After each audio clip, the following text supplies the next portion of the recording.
2026年4月8日水曜日、現在日本は午前1時を少し待ったところです。アメリカとイスラエルの攻撃に始まったイランでの戦争。終わりが見えないまま6週間目に突入しています。高橋先生、解説をお願いいたします。はい。ちょうど今から23時間前にトランプ大統領が、ホワイトハウスで記者会見をしたんですね。で、それには、国防長官、まあ、戦争長官っていうんですかね、今、CIA 長官、統合参謀本部議長というんですかね、制服組のトップ、皆さんがいて、だいたい1時間半以上あったんですかね、私は起きてずっと見てたんですけれど、で、その件については、まあ、様々なメディアが様々に解説してて、私も、いろいろ喋ったんですけど、他ではあんまり喋らなかったことを一つだけ申し上げたいと思います。で、それは、まあ、非常に大規模な作戦で、イランで撃墜された飛行機に乗っていた二人の乗務員を救出したという、まあ、大成功物語ですね。で、まあ、最初に一人パイロットが救出されて、そしてその後、そのパイロットの座席の後ろに座ってるいろんな兵器を扱ったりする乗務員が無事に救出されると。素晴らしいね、アメリカのその決意と組織力と実行力という、まあそういうお話で、何にも増してその決断を下したトランプさんってなんて素晴らしい人です。まあそういう話が語られたんですね。で、まあ撃墜された飛行機の乗務員を救い出すって、やっぱりアメリカの力はすごいなというのは、それは私は正直に評価したいと思ってるんですけど、ただ、本当にそれがただ単に救出作戦だったんだろうかという疑問も抱いてるんですね。で、イラン側の、まあ、言い方は、それは救出作戦ではなくて、イランが持っている濃縮ウランを奪い取るための作戦で、それが失敗したので、まあ、救出作戦、もちろん救出作戦も行われたんですけれど、救出作戦という話にすり替えたんだというのが、まあ、イラン側の主張なんですね。で、まあ、イラン側が公開している映像など、まあ、私には個人的にそれが正しいものなのかどうなのか、確認する術はないんですけれど、なんか、イラン側の人にもそれなりの、まあ、説得力を覚えています。というのは、動員された飛行機が、150機以上なんですよね。たった2人の乗組員を救うためにそれだけ大規模な作戦が必要だったんだろうかと。それから、まあ、大型の輸送機も使われて、結局これは故障したんで、アメリカ側が自ら破壊したということをアメリカ側が説明してるんですけど、イラン側が公開した映像を見る限りどうも被弾してるんですね。ですから、あの、イラン側に撃たれて、まあ、破壊せざるを得なかった。もう、アメリカ側が離陸と着陸に使った、まあ、農場のような場所の、まあ、地面が柔らかくて、大きな飛行機は上手に離陸できなかったというのがアメリカ側の説明で、で、なぜそんなに大きな飛行機が2機も必要だったのか。それに何が積んであったのかというような詳細はどうも出てきてないんですね。で、小型のヘリコプターを積んでいたという説明をしてるんですけれど、2機もなぜ必要なのかというのもよくわからない。で、現場で発見されたとされる身分証明書があって、女性の身分証明書で、それは核関連の専門家の身分証明書だとイラン側は言ってるんですね。で、それが本物なのかというのももちろん確認できないですから、イラン側が言ってる通りだと、早く決めない方がいいんですけど、どうもなんか、アメリカの側の説明では十分納得のいかないところがたくさん残っているというんで、この作戦が本当は何だったのかというのは、ちょっと急いで結論を出したくないなというのが、私の気持ちなんですね。で、特に実際に、まあ、パイロットがパラシュートで落下したのは山岳地帯なんですけれど、アメリカ軍がその大型の輸送機などを着陸させるために使った場所は、そこからかなり離れていて、濃縮ウランが地下に眠っているんではないかと思われているイスファハーンなどに近いんですね。ですから、なんでここなのか、たまたまそこしか平たい場所がなくて、そうだったのかというような、まあ、疑問もあって、なかなか、一筋縄では、というか、簡単にアメリカの言う通り受け止めていいのかなという疑問を持っています。アメリカの言う通りかもしれないですから、これからおいおいといろんな報道が出てくれば、アメリカの言う通りなのか、そうでないのかというのは見えてくると思うんですけれど、少し、結論を先延ばしにしたいなというのが、このアメリカ側の記者会見を受けての感想です。テレビとかいろんなところで喋りましたけれど、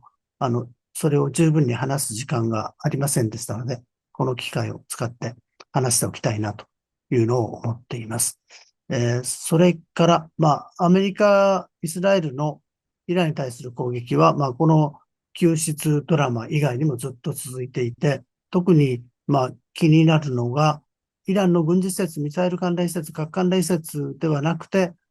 イランの、本当にインフラ、知的インフラそのものを、生活インフラそのものを破壊しようとしているんではないかなと思われるような、目標の選定なんですね、攻撃目標の。で、一つは、イランの製薬工場が爆撃を受けています。で、イランは経済制裁を受けていて、薬品が十分に海外から輸入できないんですね。で、アメリカの経済制裁は医薬品は除外してますということになってるんですけれど、医薬品は、理屈の上ではイランが自由に輸入できるんですけれども、支払いができないんですね。ドルの決済システムから排除されてるから。ですから実質薬を買えないということで、大半の薬は今イランは国産で作ってるんですね。それは素晴らしいことなんですけど、その工場が、狙われると。あるいは、イランで一番、理工系で水準の高いと言われているシャリーフ工科大学という大学が、爆撃を受けるということですね。で、皮肉なことに、このシャリーフ工科大学というのは超エリート大学でして、反政府運動の拠点でもあるんですね。で、どちらかというとアメリカ、イスラエルが応援したい人たちの大学なんですけど、そこが爆撃された。それから、これはイスラエル側、あるいはアメリカ側がやったのかもしれないんですけど、彼らがイランのことが分かってないからやったと思うんですけれど、テヘランのダウンタウンというか伝統的な地区を爆撃していて、で、そこに、ユダヤ教のシナゴーグ、教会があったんですけど、それがやっぱり爆撃の被害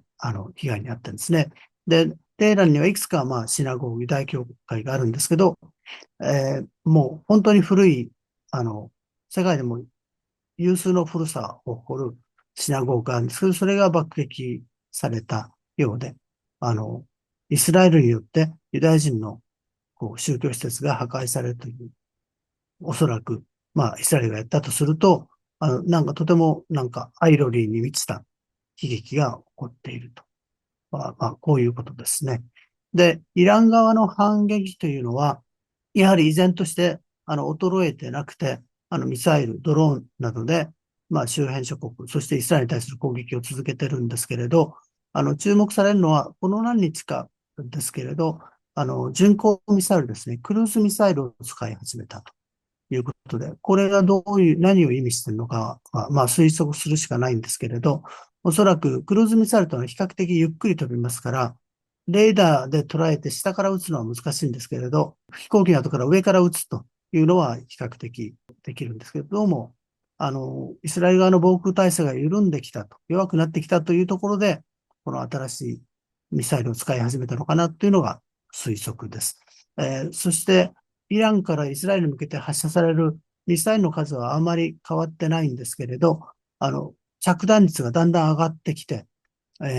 この戦争が始まった頃には、100発撃って3発と、3%ぐらいが防衛網を突破してイスラエルに着弾すると言われてたんですけど、今その数値が20%以上ということで、4発撃てば1発は着弾するということで、イスラエル側の防空体制がやっぱり、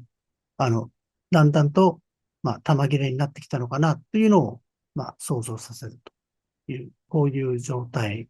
になっています。で、最近、昨日、そして、昨日の記者会見、それ以降のトランプさんの発言によると、日本時間の、今日の朝9時が期限で、それまでにイランが、ホルムズ海峡を開放するとかいう、そのアメリカの要求に応じない場合は、イランの文明そのものを消し去ると。発電所を爆撃する、石油化学工場を攻撃する。そういう、ある意味脅迫をアメリカが行っています。で、イランでは何が起こっているかというと、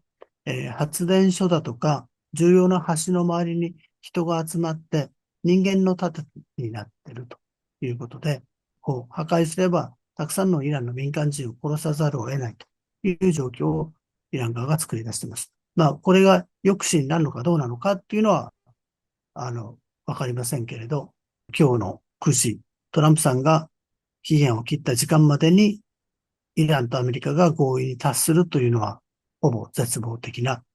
状況になっています。まあ、朝の9時というのがとても気になるところですね、日本時間の。はい、ありがとうございます。先生から他に何かございますでしょうか？はい。一つ、付け加えたいことというのがあります。この YouTube にたくさんの書き込みをしてくださってて、本当にありがとうございます。その皆さんの意見から学ぶことも多くあって、大変、時間に追われる生活をしておりまして、その一つ一つに、まあ、お答えをする時間的にも気持ち的にも余裕がないんですけれど、拝読させていただいております。ありがとうございます。それをまず、御礼として申し上げたいと思います。それから、まあ、我々の会社 G ストですね、に対して、ご質問、ご意見の、メールをいただいております。で、これに関しても拝読はしてるんですけど、残念ながらなかなかその一つ一つにお答えするという余裕がございませんので、御礼とお詫びを申し上げておきたいと思います。ありがとうございます。講演会の概要ももう一度お願いできますでしょうか？はい。4月19日の日曜日の午後ですかね。あの、小沢さんと二人で講演会をいたします。で、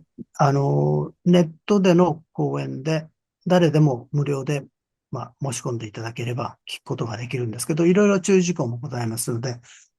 しっかりご確認の上、登録をお願いしたいと思います。で、私の方は何の話をするかというと、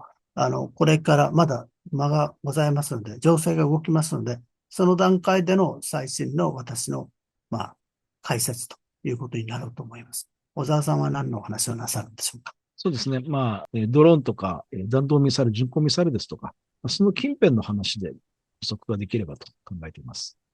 それでは、皆さんよくご検討の上、お申し込みいただければと思います。今日はどうもありがとうございます。ありがとうございました。失礼いたします。どうでしょうかね。これで大